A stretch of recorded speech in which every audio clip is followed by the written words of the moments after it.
Hey there, artists and artist aficionados.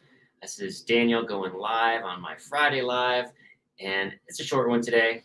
Just talking about process, stepping into the step by step. In particular for this painting here. This painting here for me had a lot to do with Alex. Good to see you, buddy. Um, this painting here had a very important part of just play.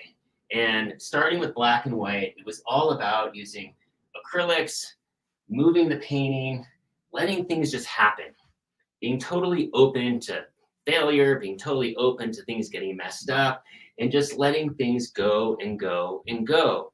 I call this process, for my own work and for what I teach others, I call it the YX factor. And this YX factor is about making work that is super awesome. It's about making work that is with experimentation, about the big why, shows your sense of purpose, allows you to explore and experiment and to play. And through that process, and I work on this painting in all different orientations. And again, it was all black and white. And as I'm working, I'll play with acrylics. I put in some black and white oil sticks, or I put in some charcoal or Stabilo pencil, and I'm scraping and I'm adding and I'm removing and looking at all the different orientations. And to me, that's what it's all about. Whether it's a landscape, whether I'm doing a portrait, I'm painting plein air, I incorporate this into the way I work, the way I teach continually, because it allows the work for me to have like a punch. It has possibility. It shows like what's coming through me and allowing me to make my work with what I call a ferocity. I can get really into it, dance around, jump around, just really feel that energy. And it's fun to look at your work in different orientations and see, what do I identify? What am I seeing within the different parts? How do I want to refine different values in the grayscale of various whites to mid-tone grays to darker grays to blacks, thin lines to large lines to big shapes to small shapes, and really see how with each movement it has a different energy.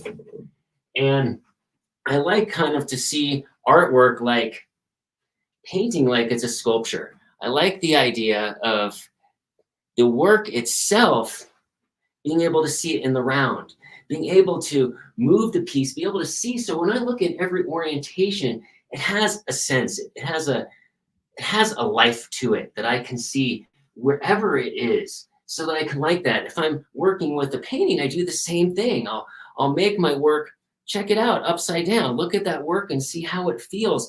What do I need to do to mess my work up? What do I need to do to further explore the process of play?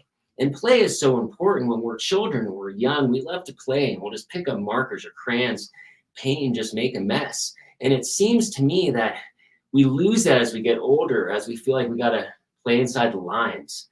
We feel like we've got to make it look exactly like it's supposed to look like for what others are going to think, what others are going to say.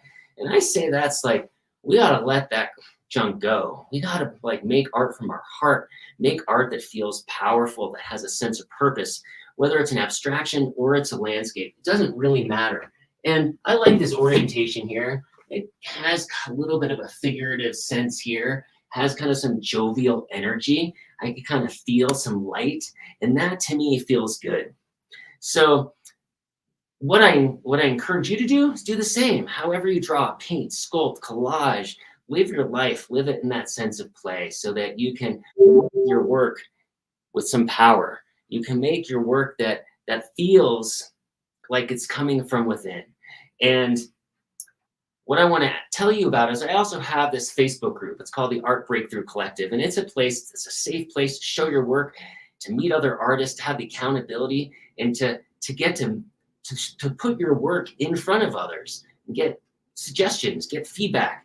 So it's called the Art Breakthrough Collective. Check it out on Facebook. I ask you to join. I think you'll really like it. It's in a place for you to put your work forward.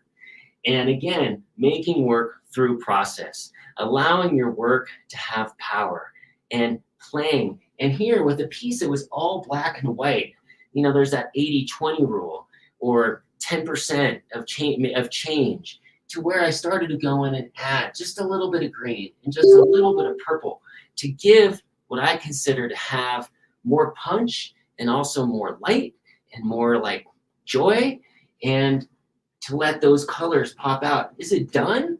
I'm not sure. I'm sitting with it. I'm still making some small marks. I'm still making some modifications. And occasionally I'll go into it and I'll kind of blur out a space and bring it back. Bringing it that back and forth, that push and pull. So I'm not sure if it's done, but what it is it is an enjoyable process. What it is it makes me, when I'm creating it, it makes me feel good inside. And I think that's the best thing we can get as an artist, is to make work that feels good, work that gives us knowing we're filling that space. So I'll tell you, I talk to artists all the time, and a lot of accomplished high level professionals who are in careers, like they make art, put it on the side, and there's that missing gap. There's that missing gap to where they feel some anxiety, some stress of like, I'm not feeling what I was meant to do. Sure, my life is good. I travel, I play, I've got a great family, but like not stepping into that creativity. So stepping into that on a regular basis, and I've talked about this before with time and consistency, this YX factor, this ability to play, to explore, to experiment. And that's my mojo. That's what I like to do. So again, check out the Art Breakthrough Collective. I'd love to see you in there. I'd love to see you sharing your work, your process, what your work means, why you do it, what you do, and get the feedback, build that community. All right, you all have a wonderful Friday. Have a great weekend. Get in your creative space. Make some good stuff happen. Ciao.